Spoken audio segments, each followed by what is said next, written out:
This is your host, Vinyl Man Jebb of the Jebb and Green Cod. All right, I'm just gonna let it keep going. Codpiece. The Hey Jebb and guys, Green Codpiece.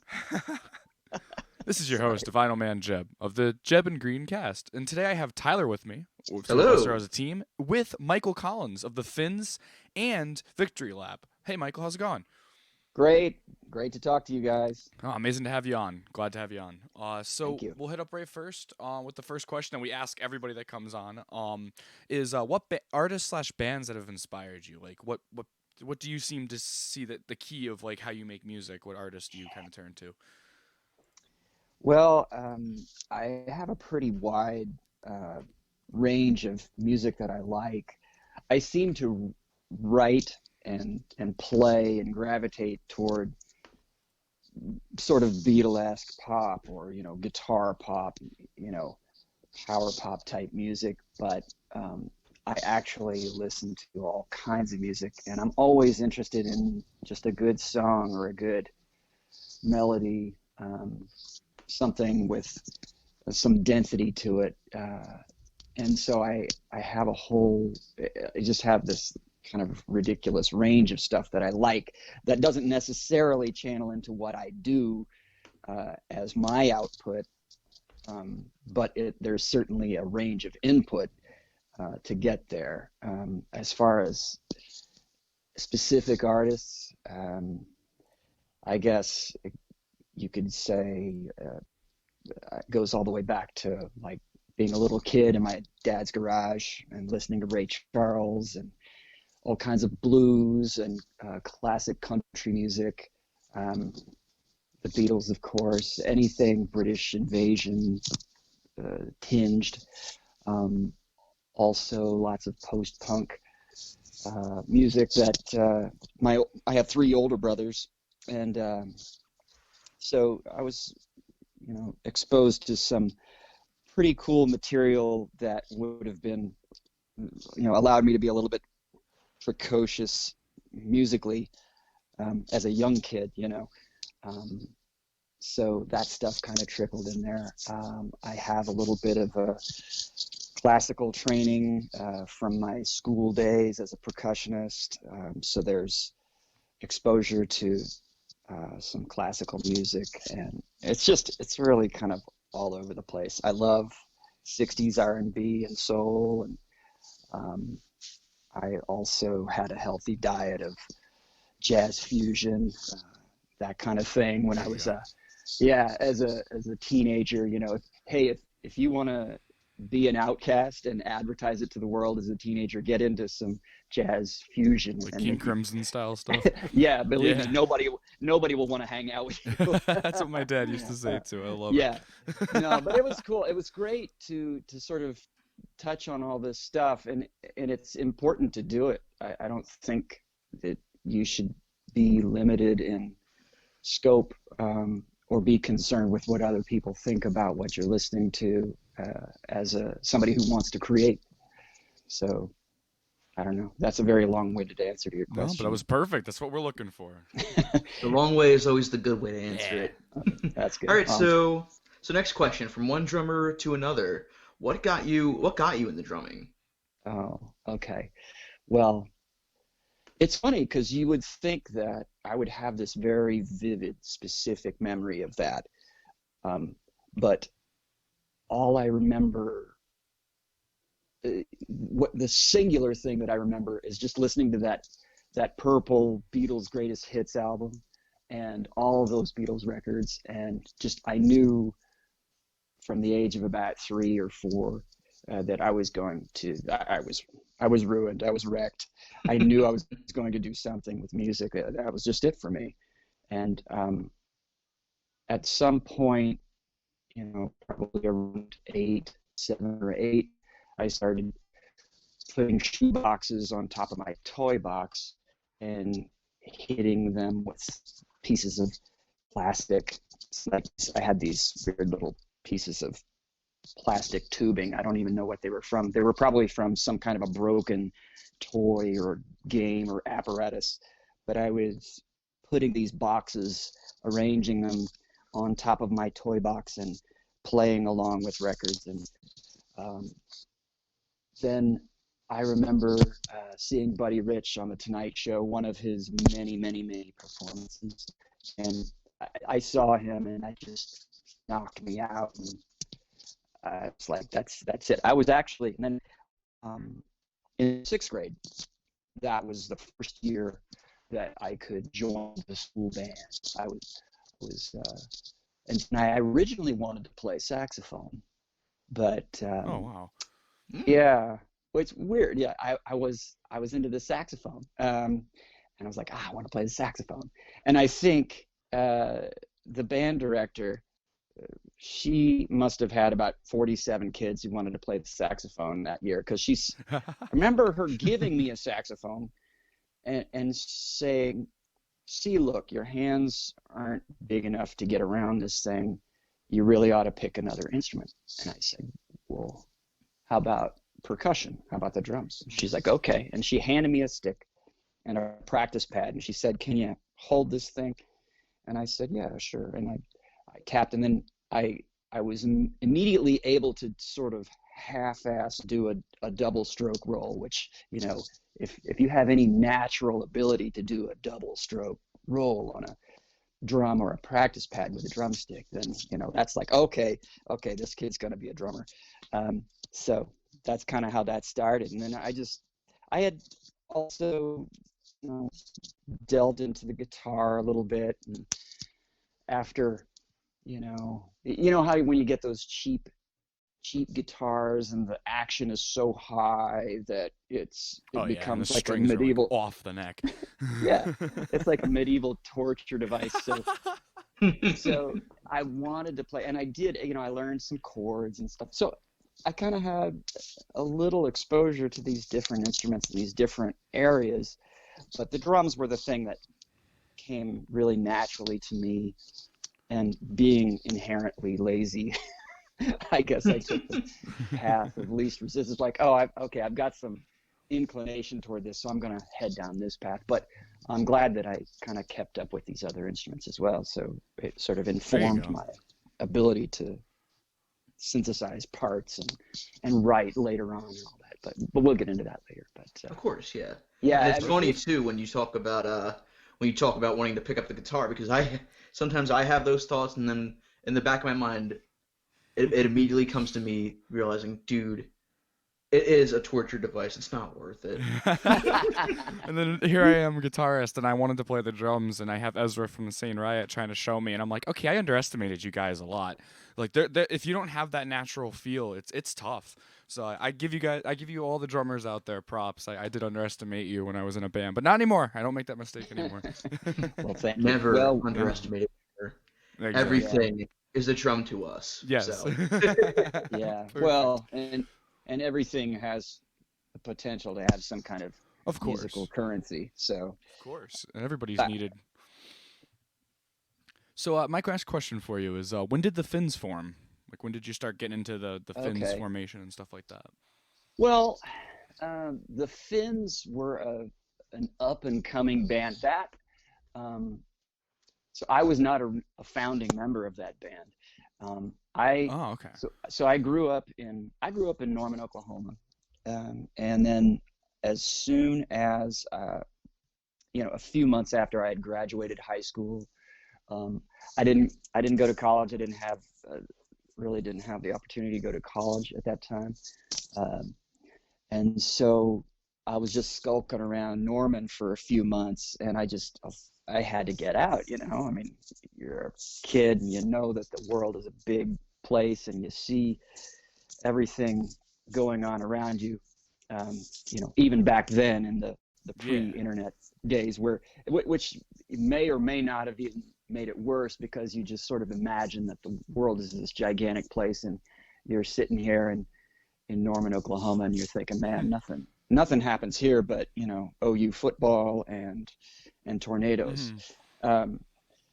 So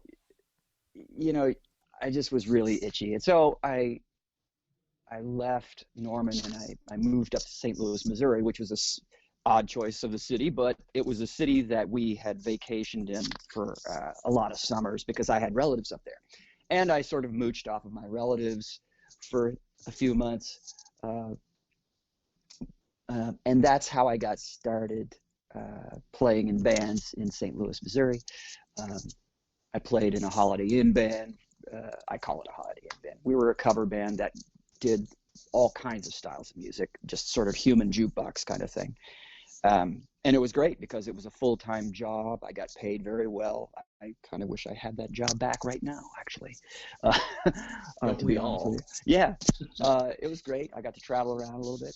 So after doing that for about a year and a half or a couple of years, I decided I wanted to play with some guys my own age. I was, 18, 19, 20, 21 at the time. And so I quit doing that. I got a regular job, day job, so I could play original music at night. So I formed this band, or joined a band that had already kind of had some formation. And we were called Cain is Able. And so we did some shows around St. Louis. We opened for some kind of hot shit bands and some not so hot shit bands, but we played a lot. And one of the bands, Who specifically did you open for? well, one of our, I guess our main gigs, like as far as like of any note, which wouldn't be of any note nationally, other than, but these two bands, there was a band called The Unconscious, and then there was a band called The Eyes. And they were the two hot shit bands around St. Louis at that time. Now, fast forward to much later, The Eyes wound up getting signed to Atlantic Records, changed their name to Pale Divine. That band included a guy named Rich Fortis, who now plays with Guns N' Roses, who played with with Psychedelic Furs, he played with Love Spit Love. That was actually the band. They went on tour with the Psychedelic Furs, and that's how Rich Fortis and Richard Butler sort of joined forces and became aware of each other. And so Rich Fortis, amazing musician, great person. Anyway, he was in that band, The Eyes. And so they were an excellent band, kind of in sort of a goth pop mold, I guess you would say, kind of like Echo and the Bunnymen kind of a thing. Very, very great band. And then The Unconscious was an interesting act. They had a horn section. They were kind of more of a funky kind of a thing, with a very charismatic lead singer named Michael Aperion. The drummer for that band, Matt Tecu, lives out here, has lived out here since the early 90s. And he's a session drummer, recording artist, great drummer, a buddy of mine. He played most recently on that Echo in the Canyon documentary. Oh, awesome. Oh yeah, I've heard of that. So cool. anyway, he was in that band, The Unconscious. So all of this, again, it's a very long yarn, I'm sorry, but that was kind of our big score as Cain is Able, the band that I was with, to play and to open with those two bands, because they were very, very big regionally. And this was still back in the days when, you could sort of carve out a little niche for yourself regionally and do like the college circuit. The Midwest was great because you could hit so many college towns just you could drive 4 hours in any direction. It was, you could hit 3 or 4 sizable universities, colleges, That's amazing. not huge markets, but, wherever you had a campus full of music rabid college kids, you could sort of carve out a little place for yourself. Kind of start your own fan base there too, which is amazing. Yeah. So the Finns is another band that we would play with a lot, and we were sort of on the same timeline, I guess you'd say, or the same end of the spectrum with regard to, we were younger guys and we were full of fire and kind of trying to get out there and do it. And they had actually taken off pretty good and had put out a couple of records locally and did pretty well, and they were sort of starting to succeed and all of this jazz. And we played shows together probably a dozen times or so over the course of a year and a half or so, and that's how I became familiar with them. And they always said, hey, Steve is our drummer, and we love him, and Steve's a great guy, great drummer. And Joe always told me, but if anything ever happened with him, we'd want to get you. So that finally happened. Oh wow. That's how I joined the Finns, and then we put out a couple of records, and got invited to play South by Southwest. And this was all so long ago. That's so cool though.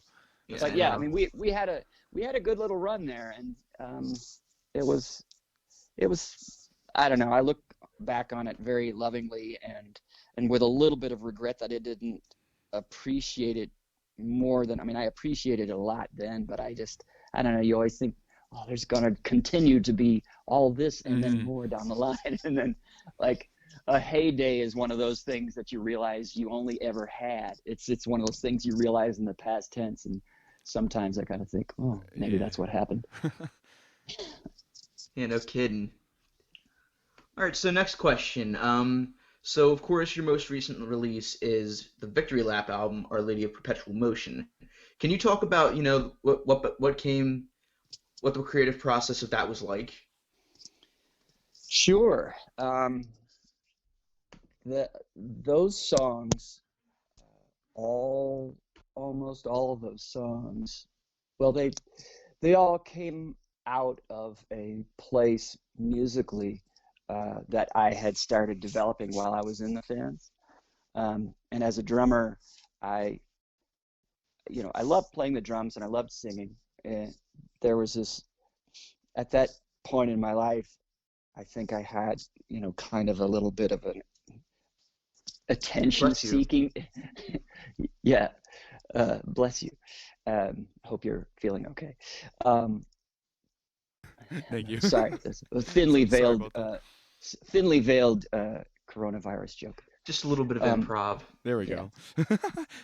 But all of those songs were sort of born out. I was kind of budding as a songwriter as well, and I wanted to test the waters, of being a front person eventually, and I had contributed some material to the Finns, and some of it kind of worked, and some of it was a little bit, it's one of those situations where you have two sides of the same coin, and it's like,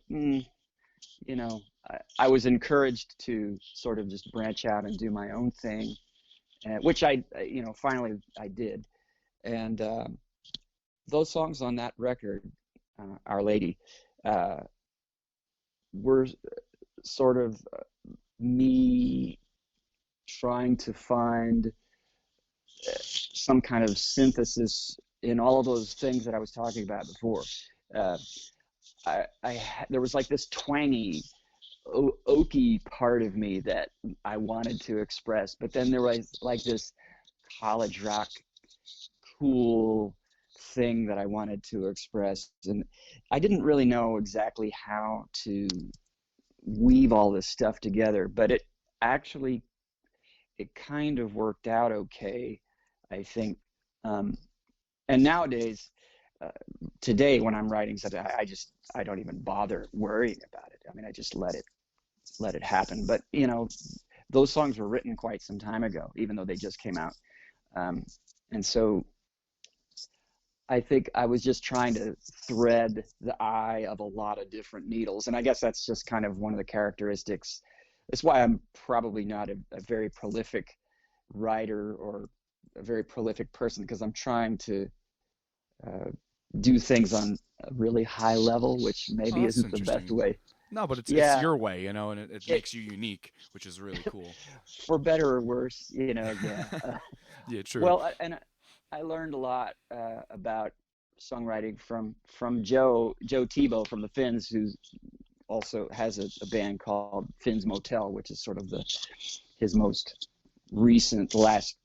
I say recent. He's been doing Finn's Motel for like the last 15 years or whatever. But we're all, like I said, we're kind of all just on this timeline, and we diverge a little bit, and we come back together, and we diverge a little bit. Everybody's sort of on their little thing, and I guess everybody's on their little path, and I've finally learned to give myself that latitude, with regard to understanding, hey, you know what, you're on your own little path and you don't have to worry about threading so many of these eyes of a needle at the same time. Go ahead and just throw some stuff out there. That's a good advice to everybody. I remember talking to you about being that. I remember I said I sound too much like the Posies in this one song, and you were like, "Don't worry about it. Just do it. Just release it." And I was like, "All right." Exactly. Yeah.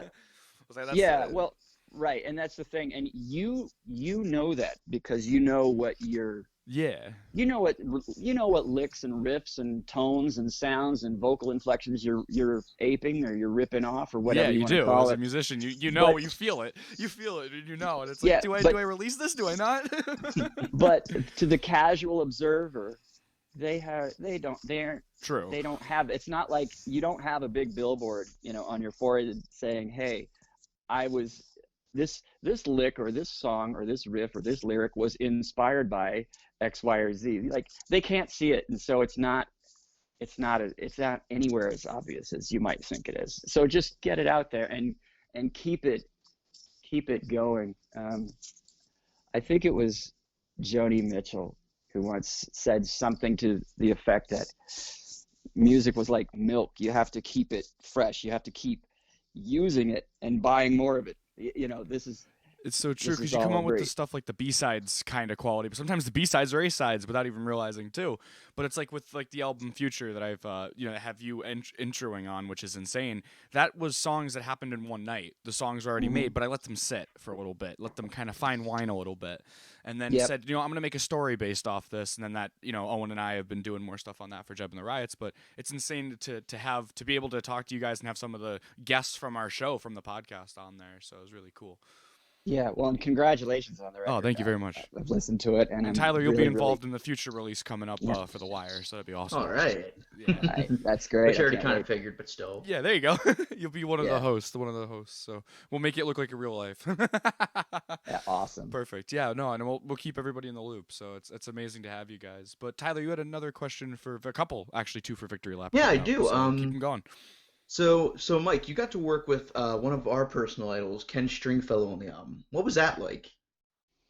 That was I pulled him aside after he happened to be, and this was when I was living in Seattle. He happened to be in town and had put out a call because Ken, as you know, is. They talk about the hardest working man in show business. Ken's it. That guy's 25. Straight. Without a doubt.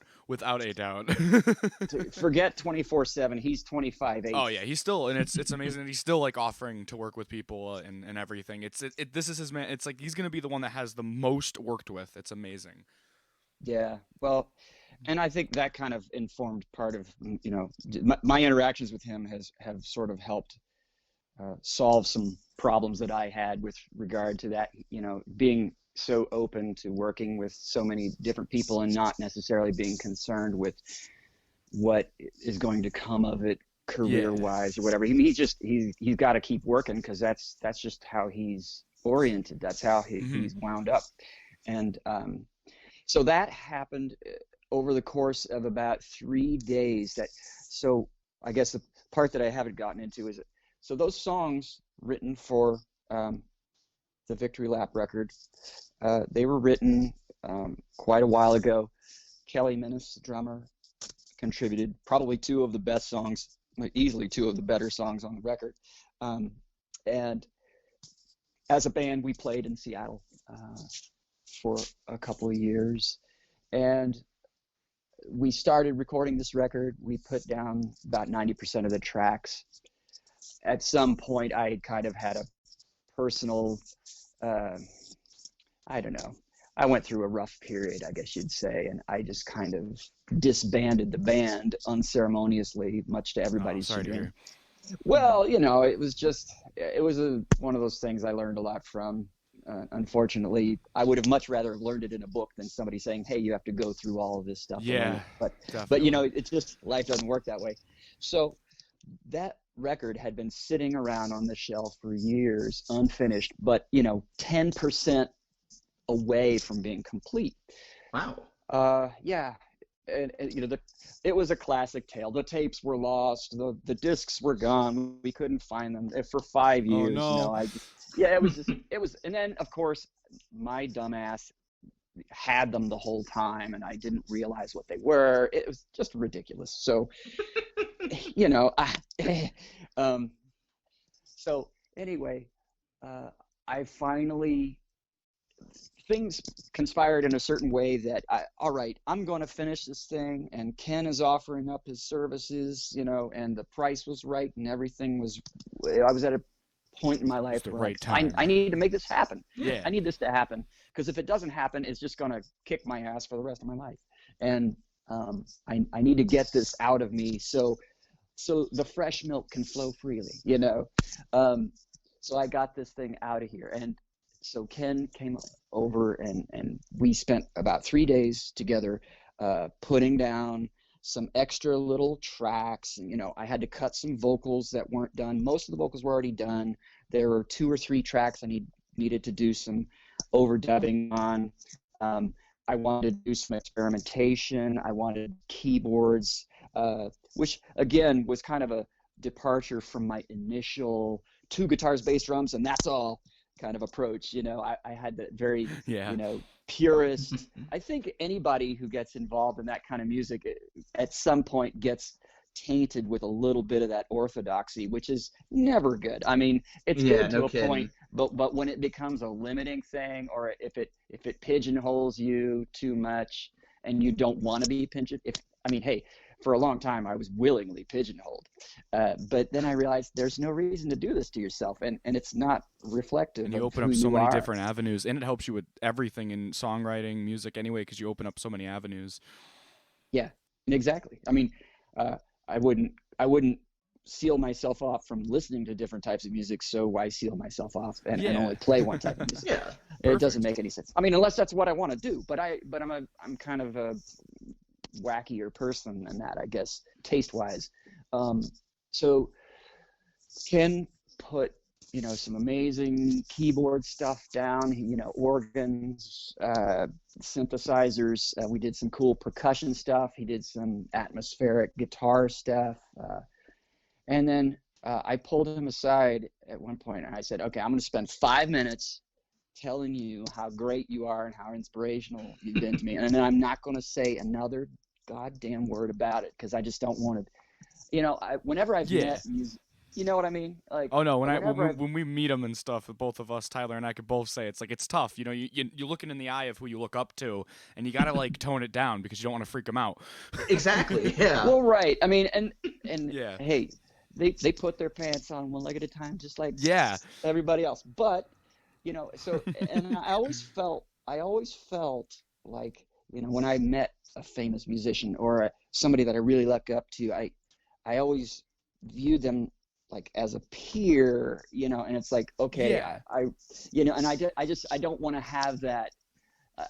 You kind of know when you're meeting somebody who's like also got something to offer. I never wanted to put it out there that like I'm a big fan and I'm just a fan and I don't have anything to offer myself. When I don't feel that way about anybody, if somebody comes up to me and says, "Hey, I love what you did," I don't think that this person has no creative output of their own. I'm you're humble about it, which is amazing. Yeah. So which is what I strive to be as well. Yeah. Well, and so that I just thought that was kind of funny, because like I said, look, I got to get this out of the way, because the first time I saw them was I think it was 1990. Ooh, yes, Frosting on the Peter lineup. Yeah, with well, actually, it was before. I mean, I saw Arthur. You saw Arthur. Awesome, Arthur. Shout out to you, my friend. This would have been on. This would have been on the Replacements tour that they did. Oh, awesome. Okay. So I think it was 1990. It might have 89, 90, somewhere in there. I did not. I had read a couple of blurbs about them in a couple of magazines, like, oh, I would probably totally dig these guys. And then I saw them, and I was a huge Replacements fan. And that night, certainly had a huge effect on me, and sort of was a life-altering, changed the arc of my musical existence. And that's how I became a fan of them. Which is exactly how I can say I got into them as well. So yeah. Well, I mean, and it's good to know that we all kind of have a similar story. It's like being abducted by an alien. It's like you start comparing notes. It's like, yeah, he had this big eyes and the funny face and he had this long hair, and he plays the guitar, man, and he sings, and the harmonies, the two of them, the harmonies between John and Ken is like insane. It's like it's beyond this planet. No kidding. I don't even remember where I was going with any of this, but that's not important. So anyway, so back to the record thing. He mixed the record. I guess we did kind of like a piecemeal mixing process where, you know, as I would get some funds, because keep in mind, I was going to community college at this point. This would have been around 2013, somewhere in there. And as I would get like a few bucks together, I would send him some money and he would do some mixes for me wherever awesome. He was. You know, he's flitting about the world, traveling, making music, recording with all these cool people. And it was just cool though to know that somewhere he was still giving some creativity and some thought to what I was doing, and I never felt like I was just I never felt like, oh, he was just doing this, you know, to get a few bucks. And, you know, I mean, he probably would have much rather just kicked up his heels, but I don't know. I was thrilled to have his input and his I don't know, his imprimatur all over the record, you know, because there are definite flourishes where I'm like, okay, yeah, that's just how I wanted it. That's just how it should have been. And so I'm happy about that. And now, when I've listened to the record a few times, I mean, I don't know, do you guys listen to your own material a lot? Or I actually just finishing up I'm working on a story album, so I've been listening to my own stuff, and I tend to sometimes get in a groove, and I'm like, wait a second, I'm listening to my own music and not listening to other artists, and I'm actually enjoying it. Yeah, so yes. Yeah. Well, I know it's kind of, it's weird, but it's weird. It helps like, too to further plans. Not, yeah. It's well, I guess it feels like you're not supposed to do it. Like it's like a wrong, but it's like I want to do it. It feels wrong. Like I feel like there's like this programming that you shouldn't be listening to your own music or critiquing it or enjoying it, even worse. Yeah, right. Like, but then it's like, well, then why am I doing this? If I don't like my own output, then why would I do it? See, I like to listen to other parts. I work with a lot of people myself. Like I reach out, like again with the future, having the voice lines come in just to do a test to see if we can go that way. And it was a test album, and we're gonna go, more music based. So it's cool. And also Tyler and I got some projects coming up too, with Arthur and Dave Fox, actually, two ex-Posies guys, your friend Jebb. And it's just cool that we can listen to our own stuff, but also kind of go, oh, I like what he did there, or I like what she did there, or I like what somebody else did within the music I written, and it's really cool. And it's also, and then again, my solo work too. I like that little lick I did there. Can I ever do it again? I've gone back in the files in like 2017 and heard that I did the backwater lick before even knowing the Meat Puppets. Didn't realize. So that's not going to get released. Don't worry, guys. Don't worry, Derek. But I mean, if you do a little bit of archaeology of your own thing and you sort of understand what you do well or what you would have changed a little bit, and I don't know, I'm eager to move on to the next thing. I'm happy with how it turned out. I'm happy that it turned out at all, and I want to say, just a huge debt of gratitude to Kelly Minnis and Dan O'Leary and Bo Bartron and Pete Hilgendorf and Rob Hoffman, all those guys. They were all in the band at one point in Victory Lap and contributed what they could, and they all, they gave their all for that band, and I appreciate what they did. And if you haven't listened to any of Kelly's material, you should definitely give it a try. He's a very prolific writer and an excellent musician, all around, drummer, guitarist, does some keyboard stuff. He's certainly gone on to do a hell of a lot more stuff than I have, but all those guys were great, and I think we privately, had our own feelings about how the record was almost done and then it never happened, and years went by, and I think everybody kind of is just glad that the record is out now and everybody gets to be represented in the way that we were back then. And anytime somebody buys a copy of it, I'm thrilled. Somebody bought it yesterday, and I really appreciated you sending it to me too. Thank you very much. I You're welcome. really enjoyed that. I put it on and I was like, "This is." I heard Ken on, and I asked you, and you're like, "No, that's not Ken." I'm like, "Oh," like he goes, "Not that one." I'm like, "Oh, okay." Well, yeah, it was it's funny. so cool. Yeah. Well, and again, that's one of those deals where it's like, okay, obviously I was trying to ape something that he had done and would do, and but you did it very well.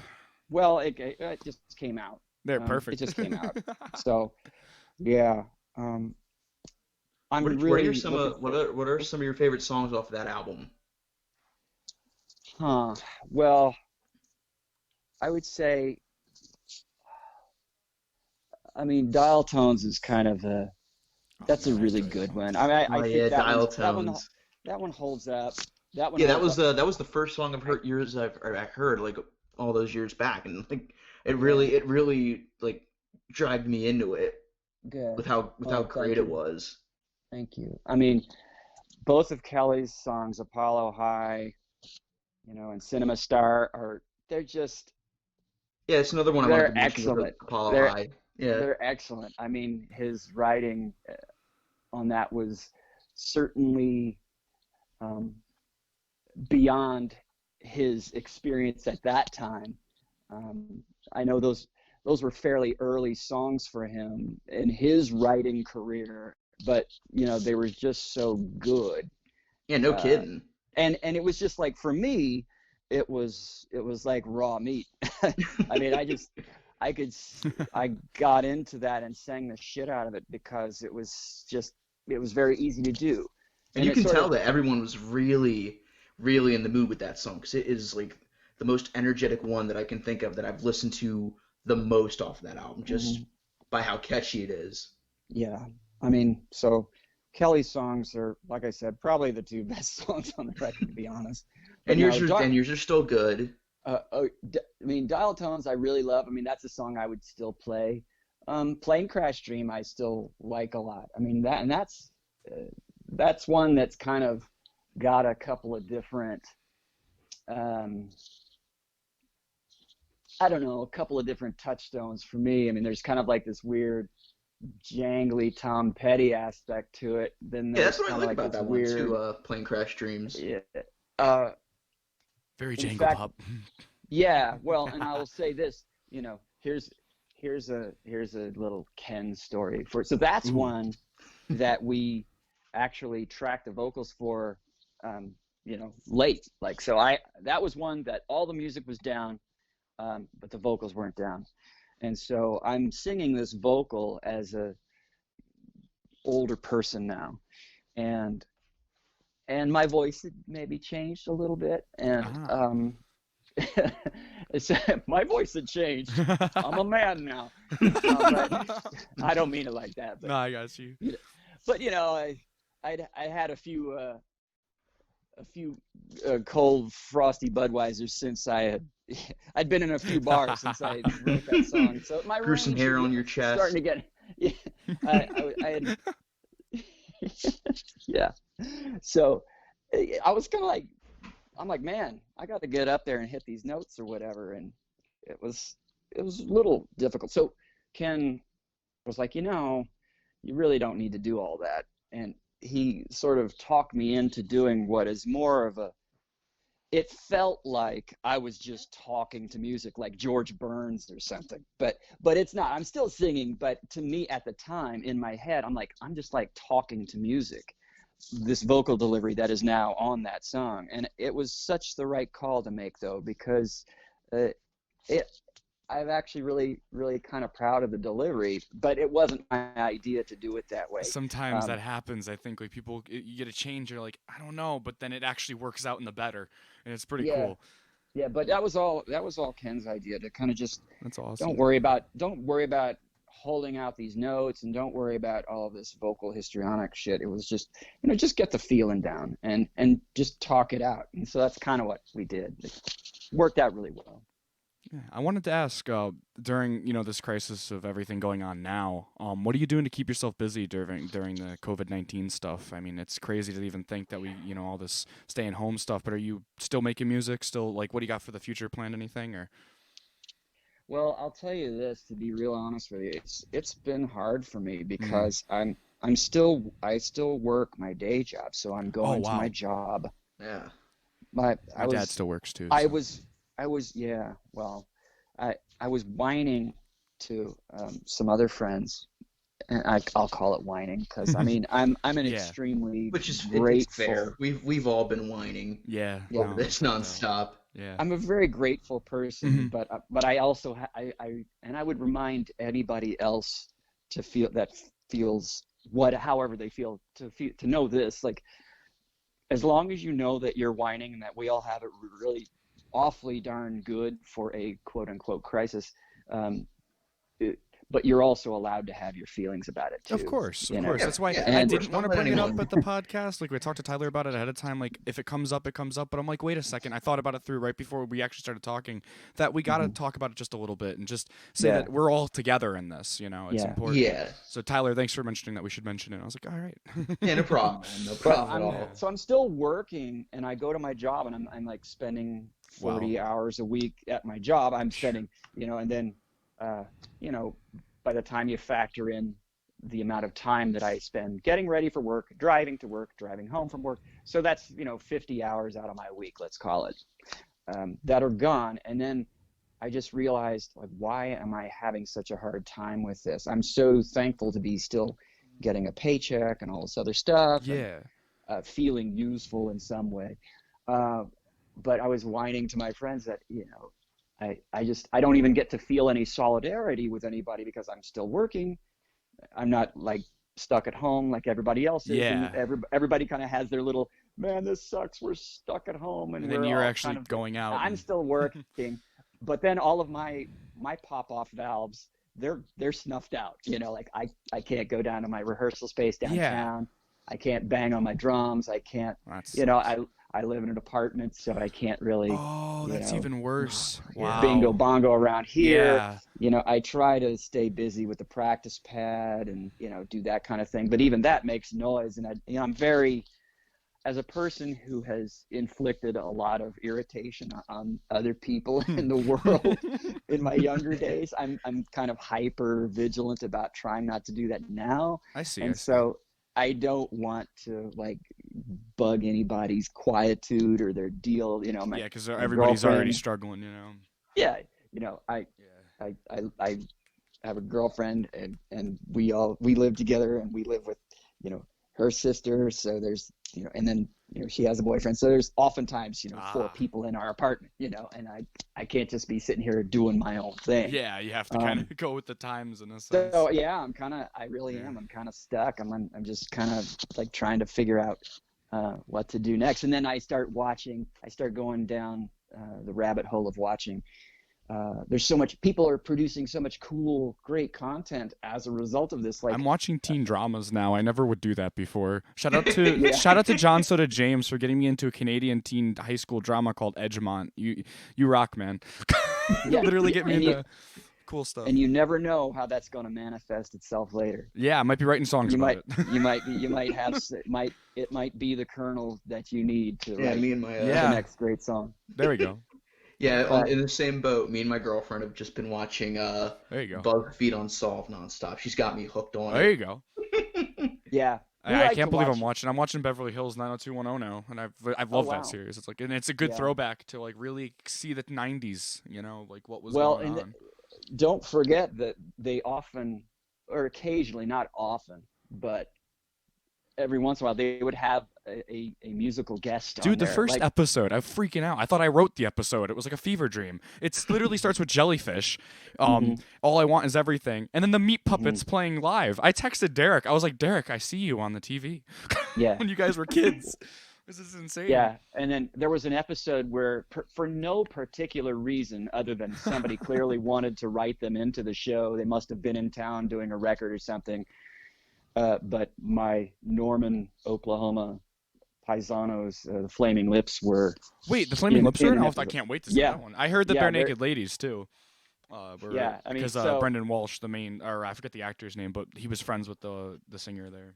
I see. Yeah, Yeah, but well, that's cool. And of course, don't forget, not the same show, but the Posies doing a version of Flavor of Oh the Month yeah, on Bill Nye Bill the Science Nye. Guy. yeah, oh doing right, yeah. Oceanic Expressions. I actually have the box set now. Yeah. Ken, I Oh, thank you for bringing that to Ken. This is a shout out to you for bringing it to your solo show, and I bought it from you. Shout out to that, and I have your shoes. They're still up above me. One day I'll be able to say, "Hey, you know, if I could see myself in your shoes, you know." Thanks, Dad, for that joke. My dad was like, "You got to say that to him sometime, you know, in the future." So I might do it now because, you know, make him feel better a little bit during this crisis. In all fairness, Ken would probably say the same thing. Oh, too, yeah. so it's fine. Ken is something, man, and I'm glad that we got to actually geek out about him a little bit, which was amazing. So, I think all our questions were answered. This was a great episode to have a nice lengthy one again. We haven't had that in a while, so it was really cool to Yeah, it was Michael, to really have you on. Thank good you. to have that again. Yeah. Really You're appreciate you welcome. coming on. And You're if welcome, you need guys. anything, you're welcome to call us. You can call me anytime if you need to talk music or anything. I'm always down to talk music. Or me. Or you know. Tyler. Yeah, that's Yeah. perfect. Yeah, Both of us. Yeah. Just so you maybe keep your mind busy, because we're all, I think we all need it. I mean, I've been talking, actually, another thing I want to thank Ken for reaching out to people like us. I mean, he's reached out to even offered to like call anybody that needs just to talk, which is insane. And he's usually busy. Mhm. So, and Yeah. again, I might be working on a song with him in the future too. So very excited about that, and just amazing thing. So thank you, Ken, and he gets to shout you out in an episode again. But thank you, Michael, for coming up and talking. And guys, if you want to check out Victory Lap, it's on Bandcamp, right? And we'll link stuff down below. Mike, And send me all your Spotify, links. yeah. I'll link them down It's below. all on there. Yeah. Perfect. All right. Thank you so much. All right. Thanks for having me, Thanks, guys. Mike. and- Hey, that's and a wrap. take care of Done yourselves. the Michael way. I guess. Perfect. I guess it is. All All right. right.